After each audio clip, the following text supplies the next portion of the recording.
என் அன்பு குழந்தையே, உன்னுடைய தலையெழுத்து மாறும் நேரமிது. உன் விதியை உனக்கு சாதகமாக மாற்றித் தரப்போகின்றேன். இதற்காகவெல்லாம் நான் எந்த மெனக்கிடலும் செய்ய போவதில்லை. உன்னுடைய விதியை நீதான் மாற்றப் போகின்றாய். உன்னுடைய தலையெழுத்தை நீயாகத்தான் மாற்றப் போகின்றாய். எப்படி அப்பா மாற்றுவது என்று தானே கேட்கின்றாய்? இதோ இப்பொழுது நான் கூறுவதை சற்று பொறுமையாகவும் கவனமாகவும் கேள். நிச்சயம் உன்னுடைய தலையெழுத்து இன்று முதலே மாறும். நல்லது நடக்கப் போவதையும் நீயே உணர்ந்து கொள்வாய். ஓட்ட பந்தயத்தில் வேகமாக ஓடி வெற்றி பெற்றால் தான் பரிசு என்று அறிவிக்கிறார்கள். அதனால் தான் அனைவரும் ஓடவே ஆரம்பிக்கிறார்கள். அது இல்லாமல் பந்தயத்தின் முதலிலேயே பரிசை கைகளில் தந்துவிட்டால் அந்த ஓட்டத்தில் சுவாரஸ்யம் இருக்குமா?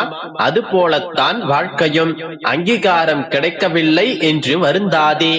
ஆரம்ப அங்கீகாரத்திலேயே திருப்தி அடைந்து விட்டால் ஓடுவதற்கான உத்வேகத்தை நீ பெறவே மாட்டாய். ஆரம்ப காலகட்டத்தில் கிடைக்கும் உதாசீனம் உண்மையில் உனக்கு கிடைக்கும் சீதனம். ஆரம்ப கட்டத்தில் உனக்கு கிடைக்கும் தோல்வியும் கேலியும் கண்ணீரும் தான் உன்னை வேகமாக ஓட வைக்கும் உத்வேகம் தரும் கருவிகள். உன்னுடைய வழிபட்ட மனமும் ரணப்பட்ட உள்ளமும் வெற்றி பரிசை வெல்லப் போகும் பொக்கிஷங்கள். ஒரு எறும்புக்கு முன்னால் எந்த தடைகளை நீ வைத்தாலும் அது அடியில் சென்றோ அல்லது மேலாக சென்றோ அல்லது சுற்றி சென்றோ தடைகளை அது கடந்துவிடும். தடைகளை உடைப்பதற்கு எறும்புகள் காலத்தை விரயம் செய்து அழியவில்லை. தடைகளை அங்கேயே விட்டுவிட்டு அவை முன்னேறி செல்கின்றன. எல்லா கஷ்டங்களிலும் எறும்பு தன்னால் முடிந்த எல்லாவற்றையுமே செய்து பார்க்கும். வெல்பவர்கள் தளர்வதில்லை, தளர்பவர்கள் வெல்வதில்லை. இந்த சொல்லுக்கு உதாரணமாக அங்கே எறும்பு வெற்றி பெறுகின்றது. அதனால் தான் கூறுகின்றேன், மனம் தளராமல் முன்னேறு. உன்னுடைய அப்பா நான் உன்னோடு தானே இருக்கின்றேன். உனக்கு வரும் தடைகளையும் பிரச்சனைகளையும் உன்னால் தகர்க்க முடியவில்லை என்றால் தாராளமாக கடந்து போய்விடு. முட்டி மோத உன்னுடைய மனதிலும் உடலிலும் தெம்பில்லை என்று நீ நினைத்தால் அந்த கஷ்டத்தை நீ புறக்கணித்து விடு.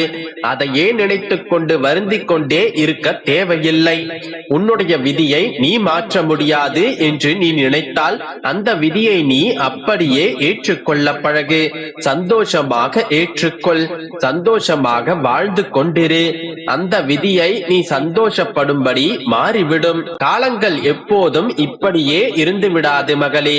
நீ நினைப்பது எல்லாம் நடப்பதற்கும் நீ கேட்டது எல்லாம் கிடைப்பதற்குமான ஒரு காலம் நிச்சயம் பிறக்கும். நீ சந்தோஷமாக சிரித்து வாழ்வதற்காகத்தான் உன்னை நான் படைத்தேன். இப்போது நடப்பது உனக்கு கஷ்ட காலம் மட்டுமே. இதுவே கடைசி காலம் ஆகிவிடாது. உனக்கான சந்தோஷங்களை நீ அனுபவிக்காமல் இந்த பிறவி உனக்கு விடியாது.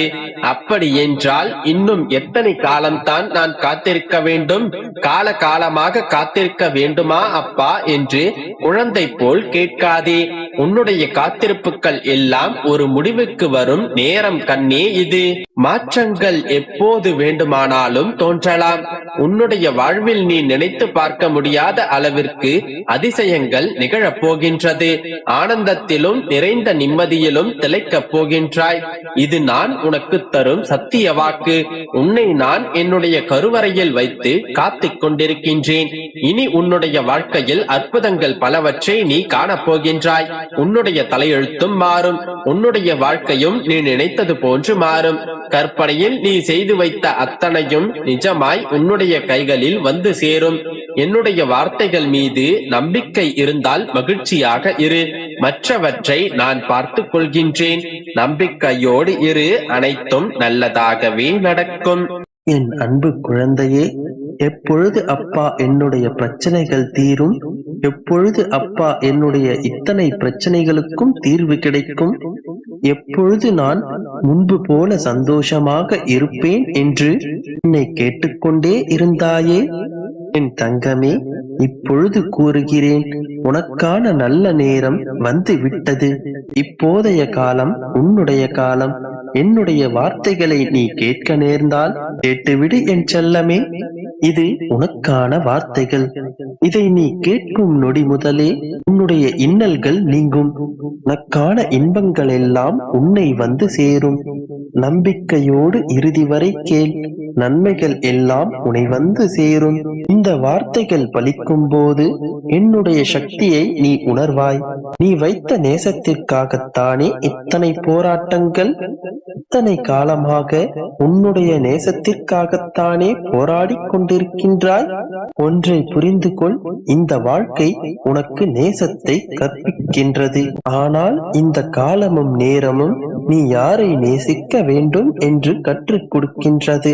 அதற்கு பிறகு சூழ்நிலையும் நேரமும் உன்னை யார் நேசிக்கின்றார்கள் என்பதை உனக்கு உணர்த்துகின்றது. இந்த நேசத்தின் மூலம் உன்னுடைய வாழ்க்கை பாடத்தை நீ கற்றுக்கொள். நீ புத்திசாலித்தானே, புத்தி சாதுரியம் மிக்க என்னுடைய பிள்ளைதானே. உன்னுடைய எதிரிகளையும் துரோகிகளையும் சந்திக்க பல பயிற்சிகளை மேற்கொண்டிருக்கின்றாய் அல்லவா? உன்னுடைய அனுபவங்கள் உனக்கு பல விஷயங்களை புரிய வைத்துக் கொண்டிருக்கின்றதல்லவா? அதே போல கஷ்டங்களை சமாளிக்க துன்பங்களை பொறுத்து கொள்ளும் மனப்பான்மையை வளர்த்து கொள்ள வேண்டும். துன்பத்தை சந்திக்க ஒரே ஒரு ஆயுதம் புன்னகையும் பொறுமையும் தான். துன்பம் வரும்பொழுது சிரிப்பது அத்தனை எளிதான காரியமா என்றுதானே யோசிக்கின்றாய்? நீ மனதார சிரிக்க தேவையில்லை. உதட்டில் ஒரு சிறிய புன்னகை மட்டும் காட்டினால் போதும். அந்த புன்னகை தரும் தன்னம்பிக்கை வேறு எதனாலும் உனக்கு தர முடியாது. நேர்மையான சிந்தனைகளால் ஆழமான இருள் நிறைந்த இரவுகளையும் அழகாக்கி விடலாம். அத்தனை இருள்கள் சூழ்ந்ததா உன்னுடைய வாழ்க்கை?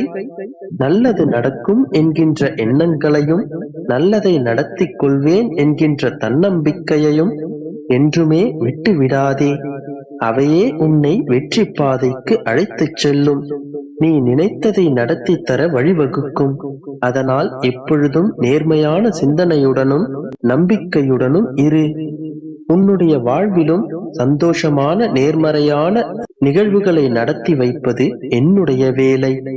நம்பிக்கையோடு இரு, நல்லதே நடக்கும். என் தங்கமே, உனக்கான ஒரு சந்தர்ப்பம் கிடைக்கப் போகிறது.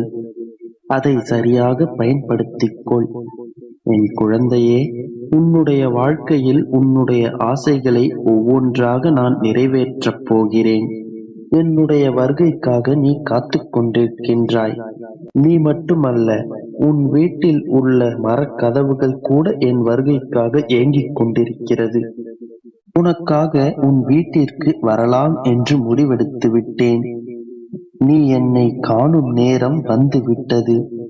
என்னுடைய அருள் பார்வை உன் மீது படும்படியான நேரம் வந்து விட்டது.